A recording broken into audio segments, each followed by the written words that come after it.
नमस्कार मिलिना. आज आपण करतोय मस्त सगळ्यांच्या आवडीचा असा ब्रेड रोल्स, जो तुम्ही सकाळच्या नाश्त्याला पण खाऊ शकता किंवा संध्याकाळच्या चहाबरोबर देखील खाऊ शकता. एकदम सोपी आहे कृती. बघूया कशी करायची ती. ब्रेड रोल करण्यासाठी इथे मी 2 बटाटे उकडून सालं काढून किसून घेतलेले आहेत. ते घालते आधी. एक कांदा बारीक चिरलेला आहे, कोथिंबीर, मिरची आणि अगदी पाव इंच आलं आहे, ते पण बारीक चिरून घेतलं आहे. हे घालते सगळं. ब्रेड रोल्स करताना आतमध्ये आपण जी भाजी घालतो किंवा सारण करतो ते आपण आधी तयार करतो आहे.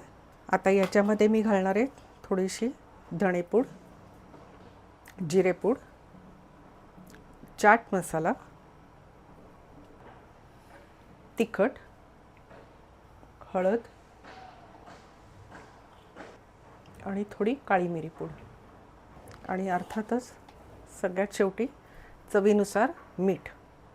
हे आता आपण सगळं छान मिक्स करून घेऊ. गरम मसाला सांगायचं विसरले. गरम मसाला घालतो आहे आपण थोडा, साधारण 1 चमचा. आणि आता हे छान सगळं मिक्स करून घेऊ. इथे मी गरम मसाला घेतला आहे. त्याच्याऐवजी तुम्हाला आवडत असेल तर गोडा मसाला पण तुम्ही वापरू शकता, कांदा लसूण मसाला वापरू शकता, किंवा थोडंसं मुलांना आवडतं आजकाल तसं करायचं असेल तर पेरी पेरी मसाला वापरू शकता. तुमच्या आवडीनुसार आहे. आता आपला हा मसाला तयार झालेला आहे. याचे ना मी आता थोडेसे असे लांबट रोल करून घेते. आपल्याला कन्व्हिनियन्स होतं जेव्हा आपण ॲक्च्युली ब्रेड रोल करू ना, त्यावेळेला जर हे असे आपले रोल तयार असतील तर ब्रेड रोल करायला पटकन सोपं जातं. सगळे आपण रोल करून घेतलेले आहेत सारणाचे. आता इथे 1 चमचा मैदा घेतलेला आहे, त्याच्यात थोडंसं पाणी घालून स्लरी करून घेते.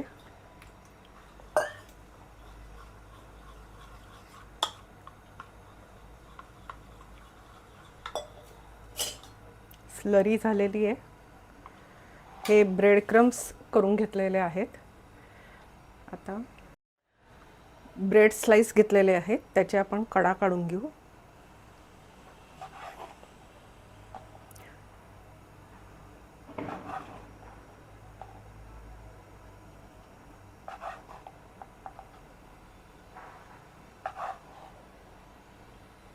याच्या नंतर आपण ब्रेड क्रम्स पण करू शकतो.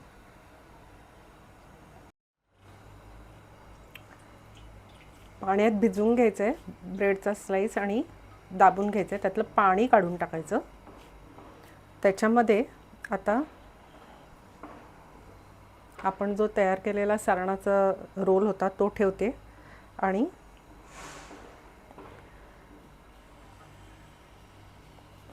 बंद करून टाकायचं.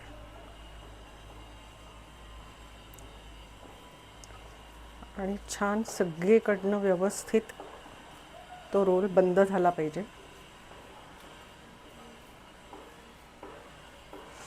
हे का.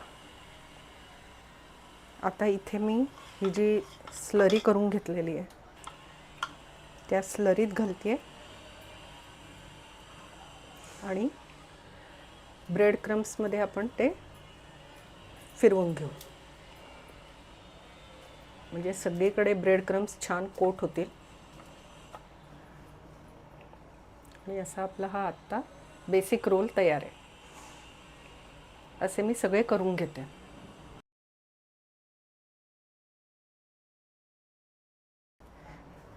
हा असा आपला रोल बंद झाला की त्याला छान एक स्मूथनेस येण्यासाठी अशा एखाद्या पोलपाटावर किंवा एखादा तुमच्याकडे कटिंग बोर्ड असेल त्याच्यावर अलगद हे फिरवा. बरं, ही स्लरी असते ही प्रत्येक वेळेला हलवून घ्या, कारण मैदा असतो तो खाली तळाशी बसतो. तो बसू नये म्हणून कायम हे हलवून घ्यायचं. आणि आता ब्रेड क्रम्समध्ये आपण ते रोल करून घेऊ.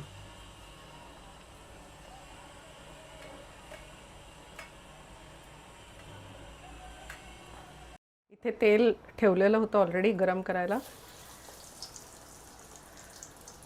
त्याच्यात मी आपला हा ब्रेड रोल घालते. आणि घातल्यावर लगेच त्याला हलवायचं नाही, खालून व्यवस्थित होऊ द्यायचं आणि मग हलवायचं.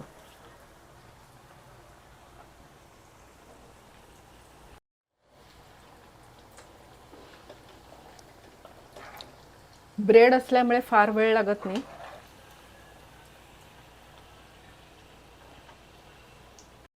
छान गोल्डन ब्राऊन झालेले आहेत आपले ब्रेड रोल्स. आता मी काढून घेते.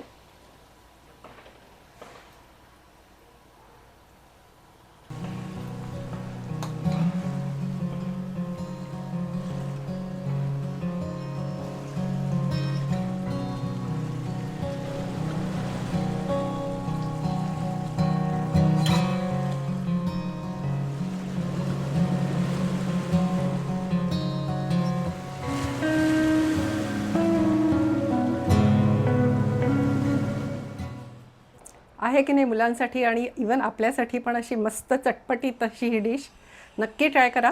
आणि अजूनही जर लीना सुगरण कट्ट्याला सबस्क्राईब केलं नसेल तर अवश्य करा. चला तर मग अशाच एका छानशा रेसिपीला बघायला आणि मला भेटायला उद्या नक्की या.